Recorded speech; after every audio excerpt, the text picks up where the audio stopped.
Buenas noches, mi nombre es Antonio José Cabrales y el día de hoy les estaré presentando el parcial número 2 de la materia de estructuración de proyectos de infraestructura sobre los principios del Project Finance aplicados a proyectos de infraestructura en Colombia. A continuación, haremos un breve resumen sobre lo que es el Project Finance y analizaremos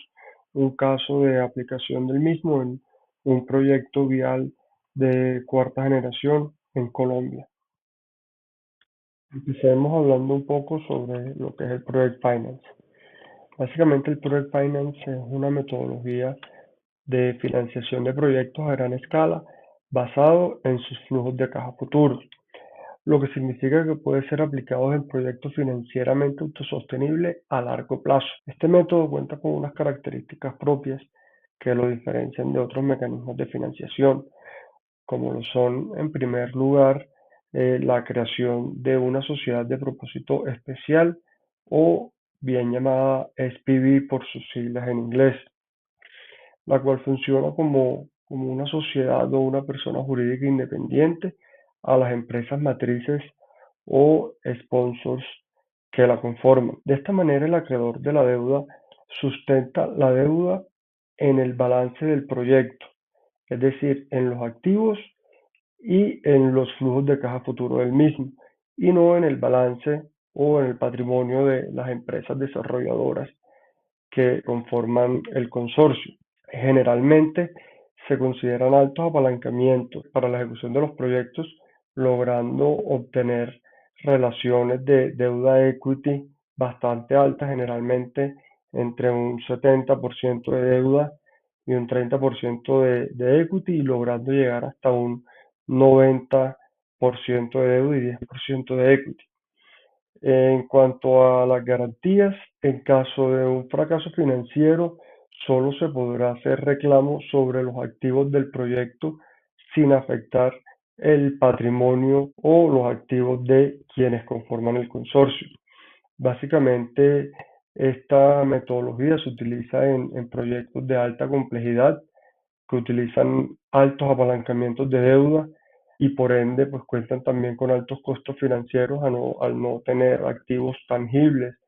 al inicio de la ejecución de los proyectos, y que cuentan con baja flexibilidad ante escenarios desfavorables debido a la cantidad de trámites y pues la cantidad de involucrados también dentro de la ejecución del proyecto. En cuanto a los principios fundamentales del Project Finance, tenemos la separación de activos, lo que, pues como les mencioné, el SPV asume las obligaciones financieras y pues asume también la responsabilidad del proyecto en cualquier escenario, blindando al desarrollador en caso de quiebra o desbalance económico del proyecto. El financiamiento basado en los flujos de caja, lo que significa que las obligaciones financieras se pagan únicamente con los flujos de caja generados del proyecto, los cuales generalmente se proyectan a plazos superiores a 20 años. Y en cuanto a la mitigación de riesgos, se contempla que los riesgos son asignados a quien esté en la mejor capacidad de gestionarlos entre los stakeholders. Por lo general, cualquier riesgo técnico asociado, ya sea a la construcción o a la operación del proyecto, es asignado al contratista, mientras que aquellos riesgos relacionados con temas de licenciamiento o trámites son asignados a la entidad contratante. En Colombia, las concesiones viales de cuarta y quinta generación son ejemplos de la implementación del Project Finance, ya que son proyectos de carreteras altamente apalancadas, remuneradas con peajes y vigencias futuras, donde el principal activo de la garantía no es el balance de la empresa desarrolladora o de las empresas consorciadas, sino el propio proyecto como tal, ya sean los activos referentes a la vía y peajes y pues, demás elementos que contenga. A continuación les estaré presentando el caso del proyecto vial de cuarta generación del corredor vial entre el municipio de Mulaló y Lobo Guerrero, el cual de hecho es bastante famoso puesto que es el único contrato de la generación de vías 4G que ni siquiera se encuentra en etapa de construcción hoy en día por distintos problemas que estaremos analizando más adelante. Este proyecto se adjudicó mediante el contrato de concesión número 001 de 2015, celebrado entre la Agencia Nacional de Infraestructura y la concesionaria Nueva Vía del Mar SAS, Covimar. Este contrato se estructuró bajo la modalidad de asociación público-privada entre la ANI y el consorcio Covimar, que está compuesto por las empresas colombianas Estudios, Proyectos e Inversiones de los Andes SAS, EPIANDES, con el 25% de participación accionaria, y la sociedad Proyectos y Desarrollos Viales del Mar SAS, Prodevimar, con el 75% de participación accionaria, que forman parte del conglomerado del Grupo Aval de Luis Carlos Sarmiento. De igual forma, se adjudicó el contrato de interventoría al consorcio Interconcesiones 4G. El contrato de obra inicialmente tenía un valor de pues, poco más de 1.5 billones de pesos, que indexados a día de hoy ya básicamente duplican este valor. Y pues el plazo, dentro del documento del acta de inicio, se contempla un plazo que transcurre desde la firma de este acta y hasta la terminación de la etapa de reversión. No se habla exactamente del tiempo que lleva esta etapa de reversión, pero se contempla en poco más de 25 años. Este pues, corredor vial cuenta con una longitud de cercana a los 32 kilómetros y está ubicado en el departamento del Valle del Cauca. Los principales objetivos de este proyecto es mejorar la conectividad tanto de Cali y pues, del Valle del Cauca con toda esta región del puerto de Buenaventura, disminuyendo pues, los tiempos de transporte hasta en 1 hora y reduciendo vamos hasta en 52 kilómetros entre Mulaló y Lobo Guerrero. Con esto pues también se busca obviamente aumentar la competitividad de esta región al conectarlo con el puerto de Buenaventura, el cual es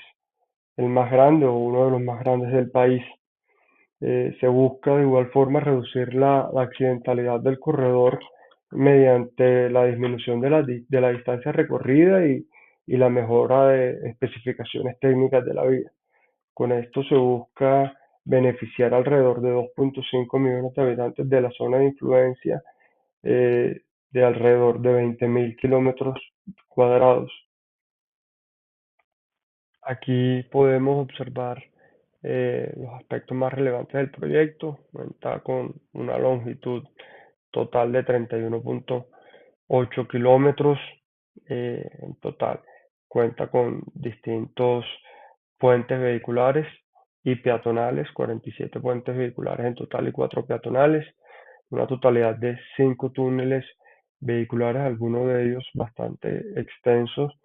eh, logrando llegar hasta poco más de 5.3 kilómetros uno de ellos. Cuenta con estación de pesaje, una estación de peaje en medio de la vía, un centro de control y operación y un área de servicio. Con respecto a las dificultades en la implementación del Project Finance, bueno, tenemos que realmente la implementación de los principios fundamentales del Project Finance se realizó de manera adecuada en teoría, debido a que, bueno, se estructuró la sociedad vehículo o la SPV Covimar, quien finalmente fue quien suscribió el contrato y quien registra los derechos de la concesión de sus estados financieros independientes a los estados financieros de las empresas consorciadas. Se estructuró el modelo financiero basado en los ingresos por el peaje contemplado y los aportes públicos mediante las vigencias futuras que se aprobaron previamente, y se realizó la constitución del patrimonio autónomo mediante una fiducia para la administración de los recursos, pues con el fin de mitigar el riesgo a un desbalance económico que fue lo que finalmente terminó ocurriendo. Con el tema de las dificultades, pues, el principal problema de este proyecto fue la obtención del licenciamiento ambiental por parte de la ANLA. Aparte de esto, pues también se obtuvo un fuerte rechazo por parte de las comunidades por donde pasa el trazado de la vía, eh, quienes manifiestan que esta tendría implicaciones ambientales bastante graves para estas poblaciones, por lo cual luego de varias disputas finalmente no se logró tener el licenciamiento para proceder con la etapa constructiva y posterior operación del proyecto. Este tema finalmente desencadenó una cantidad de dificultades. Primero, pues la inmovilización de los recursos en la fiducia. Hoy en día la fiducia pues ya cuenta con cerca de 2.2 billones de pesos por pues, los montos desembolsados y los rendimientos que estos han generado. Estos recursos realmente no se pueden utilizar en la ejecución de otros proyectos ni se pueden sacar pues, hasta que no se solucione todo el tema legal del contrato. También en este momento se corre un riesgo fiscal por la pérdida de recursos por parte de la ANI, puesto que en varias ocasiones la concesión ha solicitado la indemnización y liquidación del contrato pues, ante la imposibilidad de iniciar con la construcción. También pues argumenta que ya a día de hoy el proyecto financieramente es completamente inviable, se encuentra en desbalance económico ya que pues, los recursos con los que se cuenta en este momento no serían suficientes para la ejecución del proyecto. Bueno, este escenario nos lleva a algunas conclusiones. Pues tenemos que, a pesar de que en teoría fue un proyecto bien estructurado con respecto al Project Finance, en donde se estructuró un SPV, en donde se estructuró una fiducia, en donde se contaba con una deuda bastante alta basada en los flujos de caja futuros que tendría el proyecto, pues finalmente una mala gestión en los riesgos preconstructivos desencadenó en un fracaso del proyecto. A pesar de que los recursos se protegieron mediante la implementación de una fiducia, el Estado finalmente podrá incurrir en grandes pérdidas en caso de liquidación e indemnización al consorcio, que pues, yo creería que es lo que finalmente ocurrirá para solucionar este problema y de alguna manera liberar los recursos que se encuentran atrapados en la fiducia. Algunas recomendaciones para evitar que esta situación pueda volver a ocurrir. Pues inicialmente yo creería que es indispensable fortalecer todo este análisis y la estructuración de la mitigación de riesgos y los encargados de los mismos